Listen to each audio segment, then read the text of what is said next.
Hi, my name is Shaleen Title. I'm an original co-founder of EON and currently founder and director of Parabola Center for Law and Policy, a nonprofit think tank focused on drug policy for people, not corporations. So first, I just want to thank EON for inviting me to speak at this listening session. When we co-founded it, it was definitely a gamble to see if people would come through, if they would engage, if they would listen, they would pay attention to the details and be vocal. And they absolutely have. And I really appreciate that that has continued until today. So for today's listening session, the main point that I want to make is the importance of exclusivity, particularly at the municipal level. So I think that the most robust and direct and successful approach that we've taken so far is exclusivity. And certainly the rest of the nation and even the world is looking to Massachusetts to see how this turns out. And so when we think about how the state law has changed and we have to make an adjustment at the municipal level, I think the best thing that we can do is to be direct and clear and explicitly encourage municipalities, if they want to be equitable, to take an approach of exclusivity. So specifically, that means if they've gotten to this point 2 or 3 or 4 or 5 years later, and now they want to be equitable, they should only be licensing equity or economic empowerment businesses from this point forward. And I would even suggest a simple, clear model ordinance to that effect. And after answering questions for the last 5 or more years from municipalities, I think that the best thing we can do is to give sample policy. I think the approach that we've taken in the past has been subtle and very deferential to their authority, which has some positive aspects to it, but it really has gotten us to the point where we're at today, where we need a full overhaul.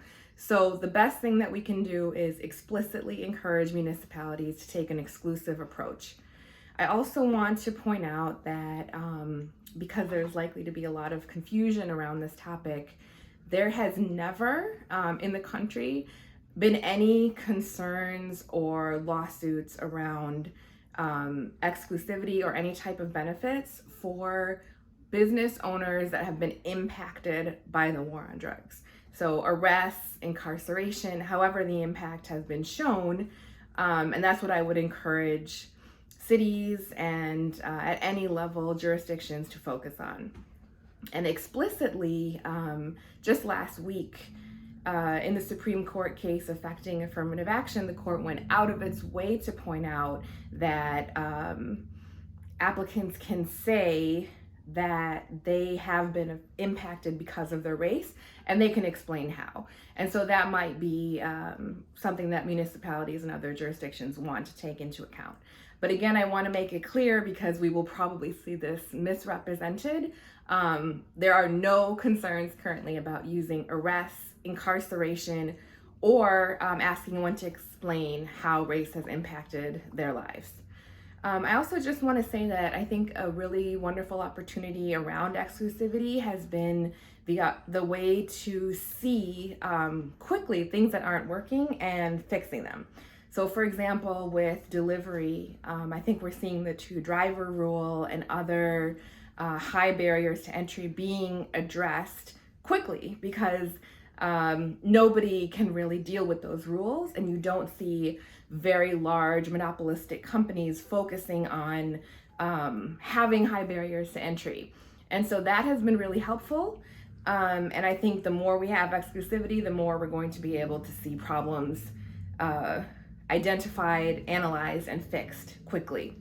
And it's great to also see the commission focusing on things like the problems with the lab standards and slotting fees. These are all really important to take care of. And I wish it would have happened earlier, but now the sooner the better. So again, thank you to EON for allowing me to speak. Thank you to everyone at this listening session for engaging. And I look forward to seeing the changes soon and in the future. Thank you.